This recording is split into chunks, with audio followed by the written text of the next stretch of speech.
Guys আজকে আমি Viva hide করে র্যান্ডম ম্যাচে গেছিলাম র্যান্ডম প্র্যাঙ্ক করতে। আমার গেম প্লে দেখার পর র্যান্ডম টিমমেট 400% শিওর হয়ে যায় যে আমি হ্যাকার। তো এখানে দেখতে পাচ্ছ যে আমি আছি কিন্তু লাস্ট জোনে, আর আমার টিমমেট কিন্তু সবাই শেষ। আর এই লাস্ট জোনে গেম প্লে দেখার পর র্যান্ডম টিমমেট সবাই শিওর হয়ে যায় আমি হ্যাকার। কেমন গেম প্লে দিছিলাম যে যার কারণে আমাকে হ্যাকার বলতেছিল, তোমরাই দেখো।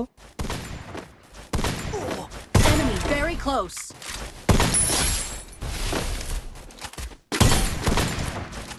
হ্যাঁ হ্যাক ট্যাক কিছু লাগাই দিচ্ছে अरे भाई हेडशॉट प्लस लोकेशन है এবার কিছু লাগাই দিচ্ছে না এমনি এত প্রজেক্ট করতে হবে अरे और हेडशॉट আর লোকেশন লাগাইছি আমি যা বুঝতে খেলা দেখে বুঝতে বুঝছি হ্যাঁ হ্যাক লাগাই দিচ্ছে headshot plus location ID ban করে দেব তিন ব্রোঞ্জ নাম আইডি না রে ভাই গেম না মার এমনি লাগবো খালি হ্যাঁ Enemy very close.